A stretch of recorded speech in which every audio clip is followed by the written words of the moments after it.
Welcome sa DRS 2.0. Fresh at nagbabagang happenings ba ang hanap mo? Mga padabarkads man yan o mga trending topics? Pwes, sagutin natin yan. Kaya naman isubscribe nyo na ang ating channel para sa mga nagbabagang balita everyday. Welcome back again sa ating YouTube channel mga kadabarkads, and for today's video, ang pag-uusapan natin ay tungkol sa mga importanteng kaganapan sa loob at sa labas ng Itbulaga. Isang napakasiyang noon time na naman po ang ating pinagsaluhan kanina sa Itbulaga. Pinangunahan ito ng napakagandang song ni Yunyul Kim na Ale na in-enjoy ng lahat, lalo na po ang Team Studio. Hindi maipagkakaila na talaga namang kahit foreigner or ibang lahi si Yunyul Kim talagang nakakasabay at nahawa siya ng husto sa pamamagitan ng pakikipagsalamuhan niya po sa Dabarkads at sa ganitong programa. At kanina naman po sa Sugod Bahay mga kapatid, pinaluha po ang Team Studio at maging ang ilang mga Dabarkads natin ay nalungkot sa kwento po ng nasugod bahay nila. Si nanay po kasi mga kadabarkads, malayo po siya sa kanyang mga anak, parang nag-iisa sa buhay, ang kasama niya na lamang po ay yung kanyang mga pamangkin. Plus marami pa pong gamot na iniinom ni nanay. Pag ganito kasing may mga edad na mga kadabarkads yung mga magulang natin, dapat hindi na po natin yung hinahayaan na mag-isa. Dapat samahan po natin sila at alagaan natin sila. Sila naman po ang ating alagaan. Nakakabag lang po makita mga kadabarkads na yung magulang natin ay nasa ganito pong kalagayan. Kaya napansin ko po yung mukha ni Bossing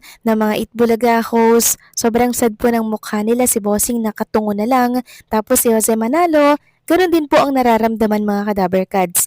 Tapos may ilang mga studio audience na naiiyak na. Sino ba naman kasi mga kadabarkads ang hindi matatouch sa kwento po ni nanay at sa kalagayan niya bilang isang magulang. Kaya sana kung nabubuhay pa po yung mga magulang natin, alagaan po natin sila at syempre mahalin katulad po ng pag-aaruga nila sa atin nung tayo po ay maliit pa.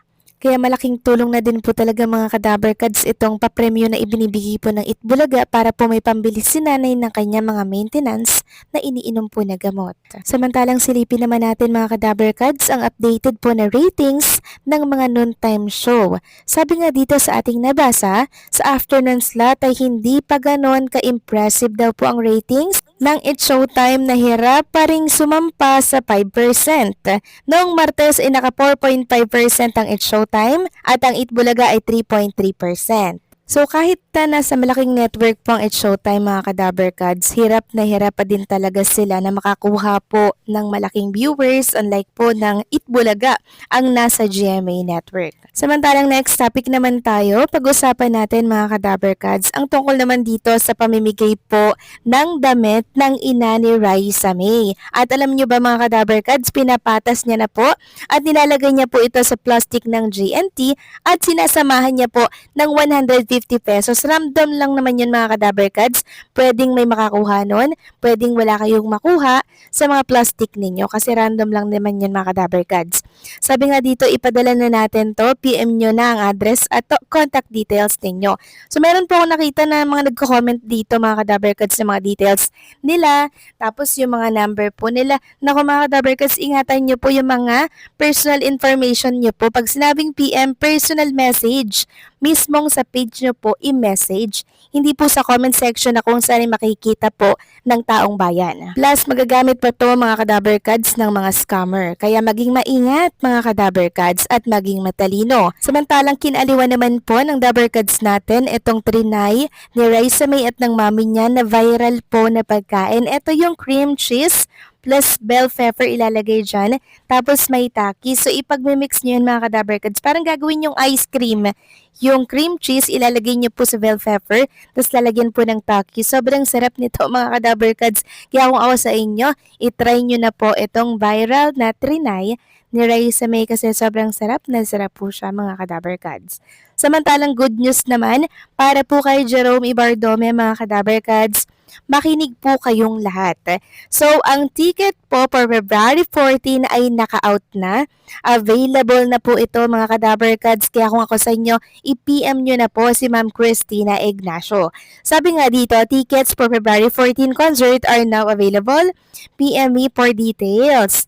Thank you. So bago pa po maubos mga ka-Dabarkads, nako, makigulo na po kayo at magpa-reserve na po kayo ng inyong mga slots. Samantalang sa mga nagtatanong kung tuloy na tuloy daw po ba si Jerome Ibardome by Saturday, na kung saan inabasa nga natin sa post ng isang community na Jeromantics, na kung saan ay by January 17, Saturday, present si Jerome Ibardome dito po sa Itbulaga. So base naman po sa mga nababasa natin, tuloy na tuloy mga ka-Dabarkads, kaya antabayanan na lang din natin sa Sabado si Jerome Ibardome. At kung may mababasa po kayo na nagkakalat na cancel daw po mga ka-Dabarkads yung magiging appearance ni Jerome Ibardome sa Itbulaga, wala naman pong katotohanan yun. Magbasa na lang po tayo sa nabasa natin nung nakaraan mula po yan sa isang netizen na certified Jeromantics. And speaking of Jerome Ibardome mga ka-Dabarkads, napanood niyo po ba yung concert niya sa Super Elvis Night na kung saan ay ginanap sa Dizitani Hotel sa RJ Bistro?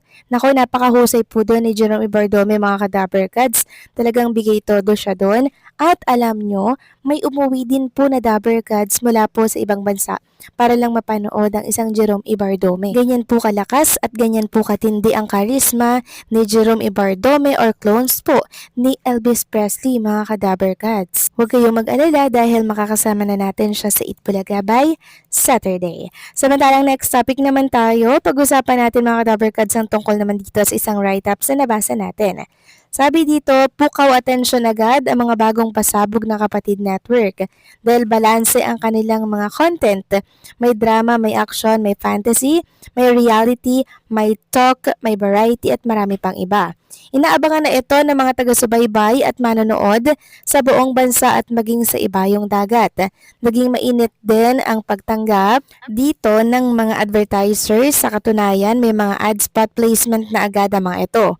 Pumirma kaagad sila at naipagawa ang mga telecast orders para mailapat na ang kanilang mga produkto sa pagitan ng oras ng kanilang mga programa. Natutuwa din sila sa tamang direksyon ng network na makapag-produce na ng kanilang sariling programa.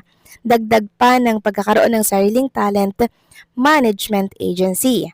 Samantalang kakapasok lamang na balita mga ka-Dabarkads, isang OG Dabarkads po ang muntika ng malagay ang buhay sa peligro matapos pong mabagsakan ng tile. Siguro nabasa or napanood nyo na po ito mga ka-Dabarkads. Walang iba kundi po ang sex bomb dancer na Urig na si Jopay. Pero wag kayong mag-alala mga ka-Dabarkads dahil nagpapagaling na po siya. Tinamaan po kasi siya sa ulo at sa likod ng tiles. Sobrang bigat po ng tiles mga ka-Dabarkads, lalo na kung ito po ay galing sa taas. Mabuti na lang hindi po napuruhan yung kanyang ulo or else malaking gastusan and also damage din yon sa brain. Kaya thanks God, okay po siya at minor injury lang ang tinamo ni Jopay sa kanyang natamo na aksidente. So paano mga ka-Dabarkads, hanggang dito na lamang pong update natin at maraming salamat sa inyong patuloy na pagsuporta.